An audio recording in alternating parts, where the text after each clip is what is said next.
Hello my lovely ladies, and welcome to the channel, and welcome back if you've been here before. Now in this video we're going to be talking about the infamous question, what do you bring to the table? Let's get into it.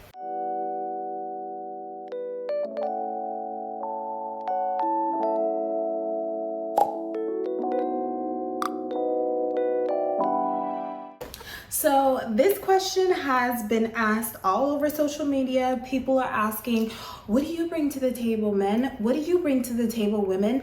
And we get these kind of questions thrown at us, and women kind of, I don't know, fumble a little bit when they get this thrown at them. Now, me personally, in my years of dating, I've never been on a proper date with a guy and he actually asked me that question. So that's where I kind of get like weird about it, because I'm like, why are we trying to program people to ask such a weird question?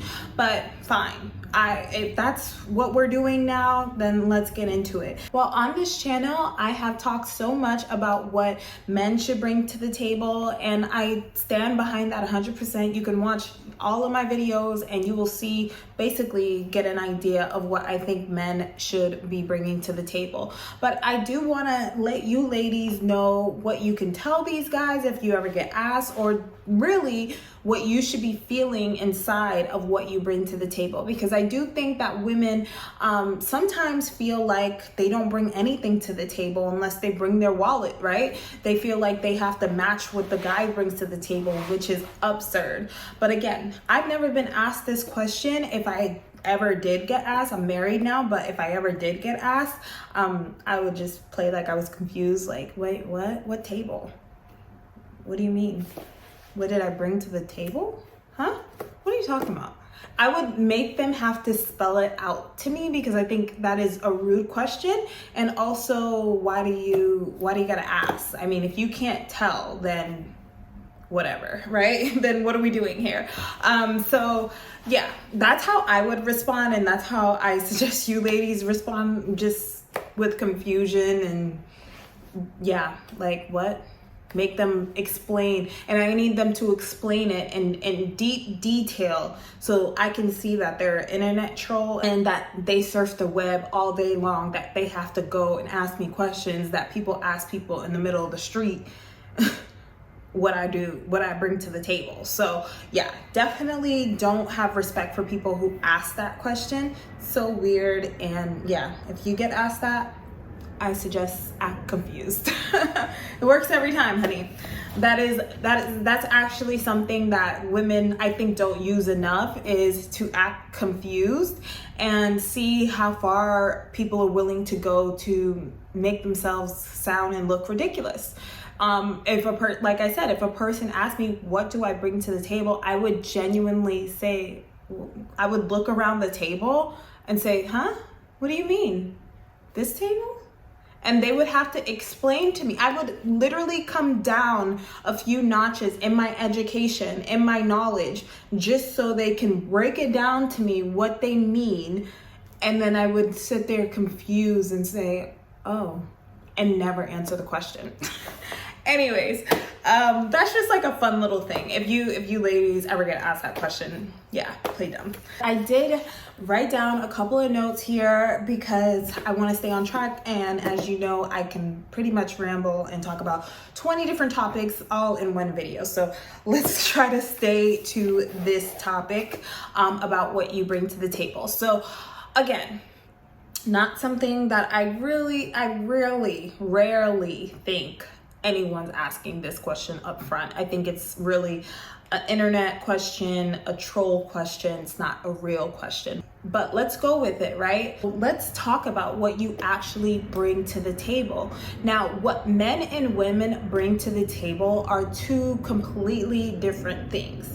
Men should be, like you ladies know, bringing their provisions, right? They should be bringing their masculinity. They should be bringing their time, their strength, their resources. These are things that men should be bringing to the table, right? This is how they get women. This is how most relationships have worked for years, right? This is not something that we have to reinvent. But what do women bring to the table? Which is the bigger question that everybody keeps asking women, like attacking women and asking, what do you bring to the table? What do you bring to the table? And like I said, women are responding with, well, you know, I have a 6-figure job and I have this business. And, you know, essentially that doesn't matter because men aren't necessarily looking for those things in you. So when you say those things, he actually is like, okay, fine. Well, you're going to lead with money, then 50-50, right? Then that's what you're asking for when you talk about like resources and provisions, and you're trying to sell him on this idea that you're a boss babe, which there's nothing wrong with being that, but that's not exactly what you bring to the table unless that's what you actually want to bring to the table. If you want to bring your money to the table, then he's gonna use your money, right? That is what you said you brought to the table. So you want to be mindful of how you're actually feeling and knowing what you're bringing to the table. Now, the number one thing you need to bring to the table is your femininity. And that is, you know, the main thing when you're having these discussions, when you're in a relationship, when you're on a date, is that you bring your femininity. If we're dating heterosexually, right? If you have a masculine man and a feminine woman, things should usually work out. Now, I'm not saying that men can only be masculine, that they don't have any feminine in them. Of course they do. But if they're dominantly masculine, then he's going to need a dominantly feminine woman to be with. Now, that is right there where it stops. Your femininity. You bring your femininity to the table, because what does the femininity encompass? It encompasses every single thing that I'm going to say here. So as long as you keep that in your mind, that what you bring to the table is your femininity, is that love and nurture and that caring and that beauty and that creativity and that spirituality and that love, once you just figure that out, you're pretty much good to go. That's end of discussion, right? But that would be the end of this video, and that's not all I'm gonna give you, ladies. I wanna break it down because I do give this information to the ladies who reach out to me for their one-on-one goddess check-ins, but I feel like I need to make this video because I think that there are more women who need this information than not, because I'm seeing so many women answer this question and get caught up, and it's like annoying, you know, because it's like you should know who you are and what you bring to the table. But along with your femininity, how can you bring that in a package, right? What package of femininity are you bringing, right? So that's what I want to talk about in this video, really, is your package. What is your whole thing about? What is your whole femininity about? How is it being packaged so that a person can receive it? So the first part of your package, and the reason why I'm saying package is because if you ever been into fitness competing, like fitness competitors, when they, you know, train really hard for a certain competition, and they get on stage and, you know, they present that, and they present their package, right? Their conditioning, their looks, their posing, just like they bring the whole package, right? And they get judged on that. And that's something that we all do. We all get judged on the package that we bring. But I think the fitness world gets it a lot more, that they kind of work on those packages, right? And this is what I think it's best for you ladies to think about when you think about your femininity, is what package is your femininity coming in? What does that look like? So if you are questioning what your femininity is or what you bring to the table, you're confident enough in your package where you're like, well, this is my femininity, right? This is who I am. So the first thing that is important, like men always love to tell us, and women too, is that your looks. You have to focus on your looks first, because that is how people see you first. They see you for what you look like. So you need to really focus on your looks. And the way you do that is you look at what looks best on you. What is the best parts of your look? If you have an amazing body, that is the best part of your look, then hone in on that, right? If you have beautiful eyes and a great shaped eyes, hone in on that. If you have great eyebrows, if you have great lips, if you have great hair, if you have like a great walk, if you have a great sense of style with clothes, hone in on that. Your looks are what's going to captivate a person like first, right? So you need to like really drive in on that look and find what looks good on you. So let's just say you have, say, a big forehead. Nothing against big foreheads, love them, love all forehead sizes, don't really care. But if you have a big forehead and you been wearing your hair where it shows like how big your forehead is, right?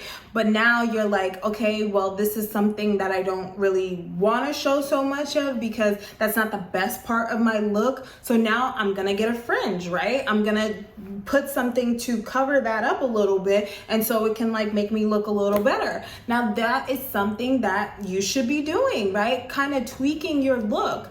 Now this is something that I think in our society where we're kind of getting it wrong with inclusivity is because we think everybody should wear everything and everything looks good on everybody, which is not true. So if you know like you're a size 8, don't try to get a look that fits a size 2 and think it's going to look the same on you. Work with what looks good for you, and that way you can look good on everything that you wear. I see this so much with people, but they really miss an opportunity when they're trying to be like someone else or fit a mold that's not meant for them. So like my sister, she is a great example of this. She found out like a couple of years ago that she looks best, like her absolute best, in dresses. So once she found out like dresses for her body type, the way she looks, it just makes her look even more feminine. It just makes her feel even good. She just looks great in dresses. All she wears is dresses. She buys so many dresses. She has different dresses for different occasions. She just has it nailed. She has the dress length nailed. She has just the look nailed. She has the heels nailed. You will always catch her in a dress. Not saying she can't wear pants, not saying she can't wear, you know, these different types of outfits. It just doesn't look that great on her. And her whole thing is, I want to look and feel my best anytime I go out. So if I'm gonna wear this dress and I'm going to get the most compliments and feel my most best, I'm going to wear the dress all the time then. I'm always gonna wear a dress. And I think that makes it a lot more easier because it's like a no-brainer. I look good in dresses, I'm always gonna wear a dress. And I think we kind of think that that's boring, but in reality, that actually helps like revive ourselves because it's like, that looks good on me.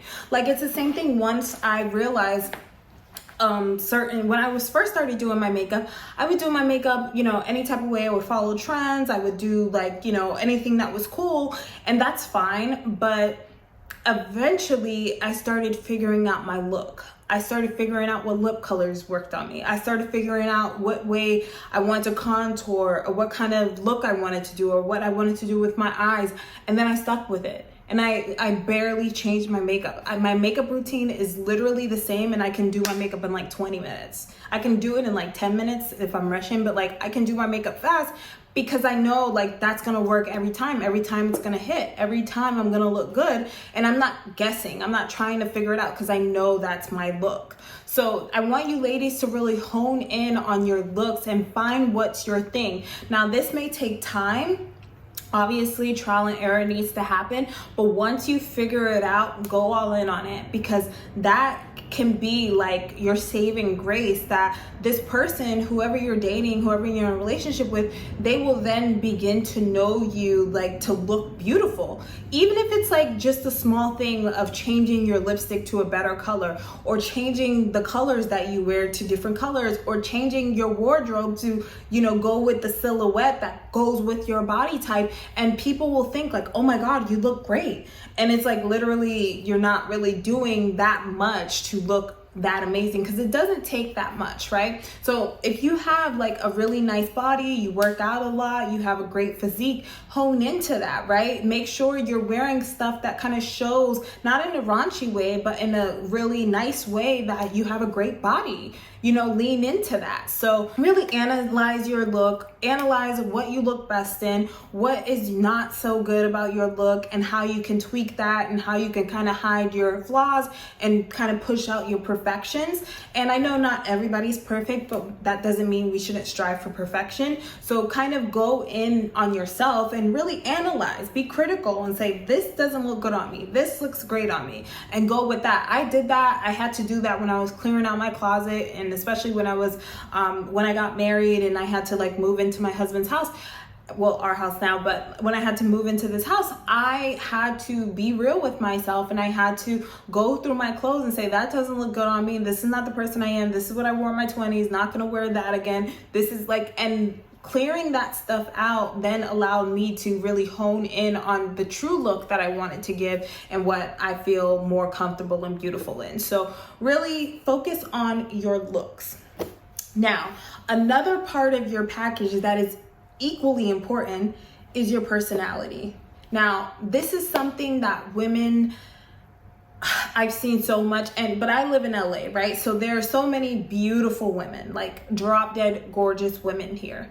But some of these women their personality just is not cutting it. They have either a dull personality where they're just like media and only TV shows live in there, no deep thinking, no like wisdom, and I hate to say that, but it is true. Like there's airheads, right? And I kind of feel like that is a ridiculous way to be. And this is something that I feel like women struggle with because they kind of leave their personality to social media to form it instead of them actually having a real personality. Because I've seen beautiful women that I've coached casually just even before I started doing this, but they were just, out dating and would ask me, just friends, and try to get advice and see, what they should do different. And what I noticed is that they would be beautiful, they know how to dress themselves, but their conversations, their personality was so bland, it just did not hit. It just could not get the guy interested. And even if they wanted to sleep, the guy wanted to sleep with them, they didn't want anything else with them. They weren't intrigued by them. And I would see this so much where I just got curious. And I mean, there was even a time like a girl that I knew and a guy that I knew, the guy actually really liked me. He was trying to pursue me. I wasn't that interested, and I just passed him on to her. And she had a completely different experience with him. He was not the gentleman that I knew him to be. He was not that interested in her. He would kind of dodge her. She was not getting what I thought she would deserve, or that I expected that he would give her, because again, he didn't give that energy to me. But what it came down to was like, he just didn't like her personality. She was beautiful. I thought she was gorgeous. He thought, like, first glance, she's beautiful. But then as he got to talking to her, it was like there's no substance. So I want you ladies to really dig into yourselves and really make a list. This is important, of the greatest parts of your personality. Now, this is something that you need to be honest with yourself. And this is actually something you should be doing whether you're dating or not, is you should be really asking yourself, what are the best parts of my personality? So if you're a really loving person, a caring person, like you care for people, you're kind to them, that is a great part of your personality. That should be number one then. If you're the type of person that is a great communicator, like you can communicate great, that's the number one part of your personality. If you're a great listener, if you can really give a person an ear and you can be there for them and allow them to vent, that's a great part of your personality.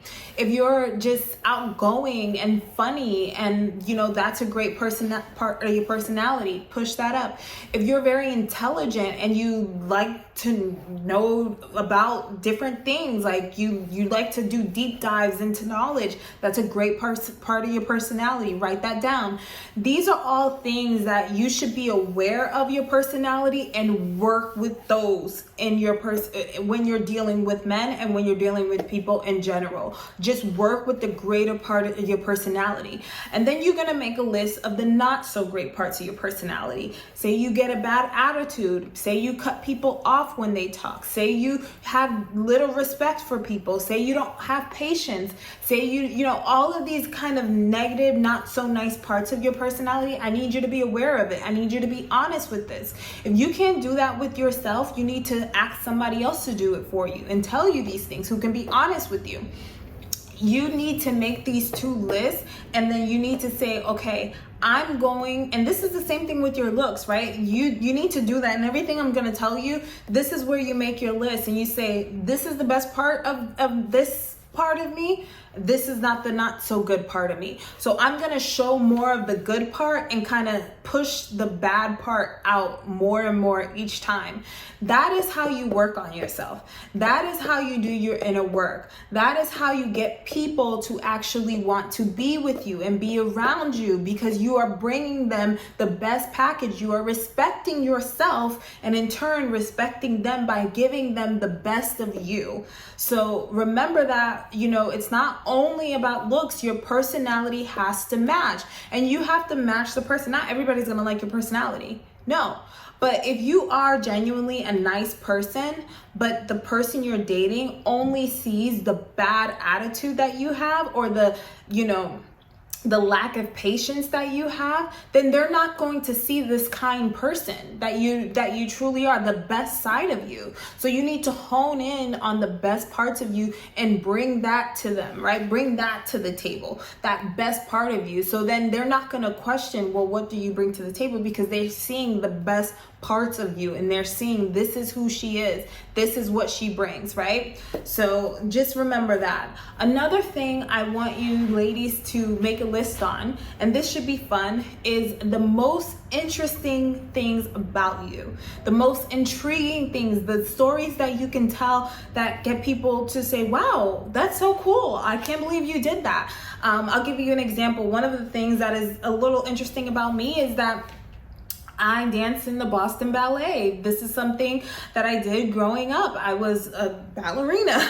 I danced for a big portion of my life, and I got into dance when I was a child. But then when I was in the 4th grade, the Boston Ballet came to my school, and they chose me, another girl, and 2 other guys to join their organization. And my mom was so proud of me, and I performed with them, and I did that for a couple of years up until I was a junior, I believe, in high school, and I got a boyfriend, and I didn't want to spend my life dancing anymore. I didn't feel like I wanted to, you know, go to school, go to dance after, you know, and then go home and do homework anymore. I wanted to like go to school, hang out, you know, downtown with my boyfriend after, and like hang with friends, right? So I made the decision to stop. I didn't want to do it anymore, and I told my mom, and of course she was against it. But eventually, when I stopped showing up, she can't do anything about it. When, you know, you're dealing with teenagers, and we think that we know things, and it's, you know, down the road. Like now, I'm like, dang, I should have stayed doing that. I could have got a scholarship or something.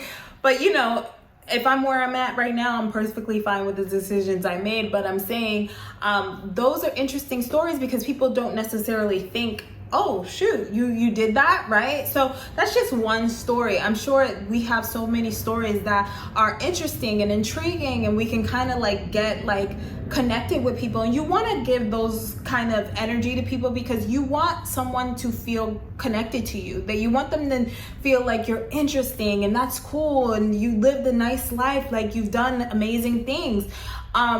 You definitely don't want to say anything that puts you in a bad light. So if you got really drunk one night and you got arrested, like that's not a good story. Don't tell negative stories about yourself. You want to say positive stories that put you in a good light, but again, that is interesting and fun and something that they can relate to or talk about or something like that. So I think this is like a good tool. So people can see, like, you know, you're bringing a life to the relationship. You're showing personality, you're showing like interest, you're showing that, you know, interesting things happen to you, that you have a story, right? I'm never telling you ladies to spill your beans and tell everybody your personal information, but when you have like interesting stories or interesting things or intriguing things that have happened in your life, yes, tell them, let them, you know, hear about it, not in a cocky way, not in anything like that, but in a light way, a lighthearted way, something that makes you look better, something that makes you, you know,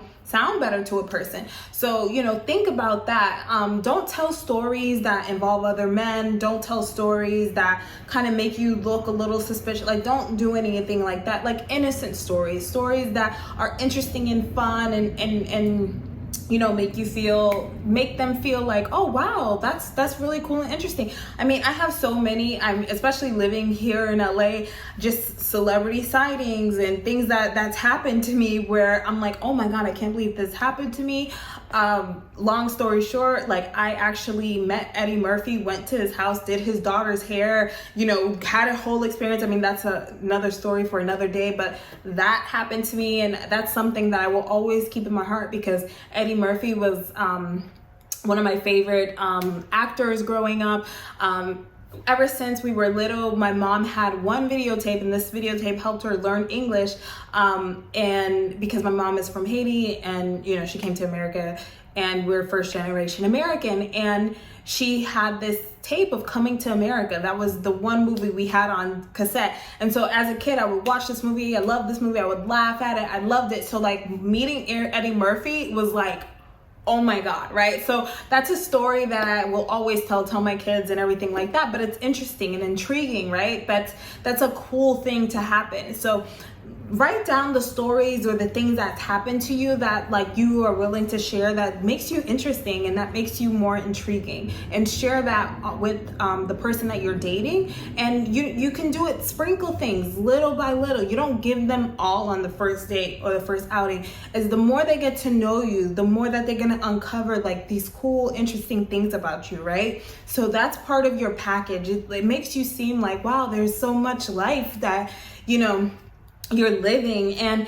it's exciting, right? I think something that was really nice that my husband told me when we were dating is that he really liked how much I was in love with life I was, that it made him feel even more in love with life. So having this sense of like happiness and joy and excitement and just like loving life and loving the whole process of life, even through ups and downs, just enjoying the experience, made him feel like, wow, I want to be with this girl even more. I want to spend time with her because she's like, really, she loves life, and it's contagious. So just remember that, and just kind of work on your list. Think of the things that are most interesting about you, most intriguing about you. And obviously they don't have to be stories like I told. You have a bunch of things that are interesting and intriguing about you. I mean, I love to read books. That's not the most interesting thing, but I love reading books. I read every single day. I love ancient history. I can watch like hours of ancient history. I can listen to so many authors and read their books, and I get completely engulfed in the knowledge. I love learning about spirituality. That is my absolute favorite thing to learn about. I can put on any spiritual teacher and I'm just like, give me more information. Like I just love it. I love metaphysics. I love like all of these things that are kind of boring are things that I'm just like absolutely in love with, and that makes me a little interesting, right? So remember, they don't have to be super exciting things, but certain things that like you can really feel like, you know, you're sharing a part of yourself. He's feeling like, wow, she's opened up to me in a way where I feel included. Now, I wrap this all up because those are all things that I feel like bring like a great package forward. But I think the ultimate thing you need to remember in your femininity and what that means is that you do have a sense of vulnerability. And I think vulnerability is so undervalued in these times for women. And I think that is a huge problem that we're having, because it's weird. in this day and age, they're telling men to be more vulnerable, but on the other hand, they're telling women, you know, don't be vulnerable, essentially, like be unbothered, don't care, don't show emotion, whatever, be done with the person. And I get that in certain spaces. Like I definitely was that person, like unbothered, don't care and stuff like that. That's fine if you actually don't care, right? Because then like you're not lying. But if you do care, if you do feel an emotion, if you are hurt by something or you are happy about something, I think you should show that, right? I think you should be willing to show your emotions. I think you should be open and willing to be vulnerable with people, because that's something women don't realize that men appreciate in women is their vulnerability. There's a beauty in being vulnerable with a man and then him having to him having to show up for you in return, because he's like, she's feeling this type of way. Now, my husband doesn't watch this, but like I use this all the time in my relationship. Like if I, you know, want a certain thing and I feel some type of way, I am completely vulnerable with my husband. I'm like emotional about it. And, you know, I pull on his heartstrings because it's like, I feel this way. And then he turns around and says, give her what she wants. You know, I get more of what I want with my emotions rather than with logic. Because if I bring him logic, he will fight me with it, because logic is his realm. That's what he does for a living, is use his brain. So logic, I can't win. But with my emotions, I got him. So remember that, especially when you're dating. And instead of being more in your masculine, think about approaching it more from your feminine, more from your vulnerability, because that right there will take you so much further than, you know, this logical way of thinking and way of being. Now, I think this can be used in multiple different ways. I mean, I use it in obviously with crying or, you know, just pulling on emotional strings, but you can just do it even with your boundaries, right? I know when I was dating, I never wanted to drive on dates. Like I never wanted to drive to a date. It wasn't my thing. If I was driving, it was obviously daytime and the person would have to like pay for my gas, because it was not my thing. I never wanted to drive, and I usually went on dinner dates, so I was never gonna drive. And I would tell the person, you know, I don't drive at night. And you know, that's something that some people may feel like, well, I don't want to make it seem like I didn't care. It's just like, I don't drive at night. And that would just make the guy say, okay, let me go in problem solving mode. Want me to pick you up? You want me to send you an Uber? He would give me the options and see what I was comfortable with. And if I was comfortable with him picking me up, he would pick me up. If I was comfortable with him sending me an Uber, he would send me an Uber. But the main thing is like, this is what I'm vulnerable about. I don't drive at night. And it's like, then he's like, okay, no problem. Let me just help you. Now, if I told him, you know, I think men should be picking me up only because you're the one who asked me on a date and you need to pick me up and you need to make sure that you're here. Like, it's not going to hit the same. But if I'm vulnerable and showing like, I don't drive at night, I don't feel comfortable doing that, it's like, okay, let me help you. Right? So like that is another thing, like with my mom, and I learned this from her. Some of you may already know this, but like my mom has never pumped her own gas. I've never seen her pump her own gas. Now, again, my mother was brought up during the time where there was full service gas stations, right? But even to this day, she's never pumped her own gas. And this is something that I always am fascinated by, right? Because my mom, well, she's a little different. She grew up in Haiti. She's from a wealthy family. Like her father owned farms, had land, had a coffee company. So she's always had maids. She's always had like a privileged life. She really has. And so when she came to America, she got married and everything. She came to America and it was a completely different experience. Like she didn't know, like, the way she cooks now, she learned that being in America, right? She knew how to clean and everything like that. And she knew like basic stuff, but she didn't really know like all of like cooking and being like completely like independent or anything like that. Like that was completely new to her because she was, you know, well taken care of. She had maids, she had like a privileged lifestyle. So with her, it was like she's always had like these feminine boundaries because they've always been in her life. She's always had this kind of structure where men show up for her. Her father always showed up for her, made sure she was taken care of, made sure that like she didn't have to do anything or go without. So she's kept that in her life. Like even when she decided, you know, she wanted to go and work and stuff like that, she always kept her femininity because that into her core is what she's always had, what she's always known. And so when she was living in Boston, you know, she would even go to her one gas station that still had full service. That's where she went. You know, that's what she did. And then her living out here now, it's like me or my sister have to like go put gas in her car. She's like, I don't have gas. And it's like, okay, I'm gonna come get your car and put gas in it for you. And it's like just like a boundary, and it's her vulnerability. She doesn't do it. Another thing she doesn't do, which is also my mother-in-law who doesn't do this, she doesn't drive on the freeway. Like, just don't do it. It's something I don't feel comfortable doing it, right? She just doesn't do it.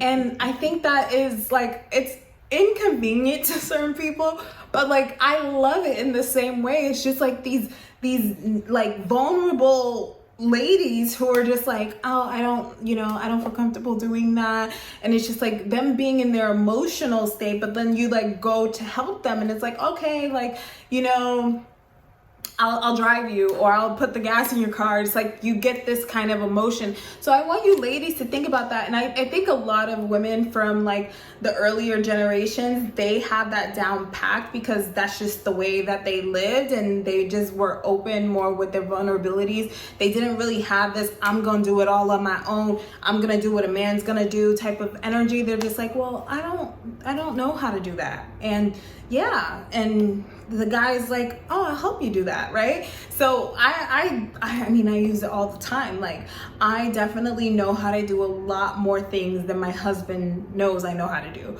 And I like it that way because I actually don't want to do those things. And the things that I'm really good at, you know, like cooking and getting dressed and making these videos, I don't know. Like I have a good couple things that I'm really good at, and I show those things, but the things that I'm not good at, I just let him do it and let him know like, oh, I don't do that, I don't feel comfortable doing it. And he's accepting of it, and he does it, he steps up. So I think that is a big part of your package, is like showing that vulnerability, and not in a harsh way, not in a logical way, but in an emotional way, in a vulnerable way, so you can get the responses that you need. So that kind of rounds out your femininity. Obviously, there are more things that go into your femininity, but I think when you kind of toed on the line of using your best parts of yourself and like showing up as that person, it makes you more attractive, it makes you more interesting, it makes that person see who you are and see the value without you having to say anything.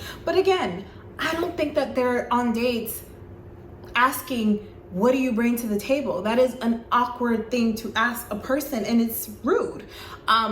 It's really a vibe, right? I don't need to ask a guy what he brings to the table. I'm, you know, checking off boxes mentally, and I'm gonna figure it out, right? I'm gonna see what you're about. I'm gonna see, you know, the lifestyle that, you know, we're gonna have together. So yeah, I hope this video helps you ladies. Let me know in the comments what you think, if I missed anything, if it makes sense to you.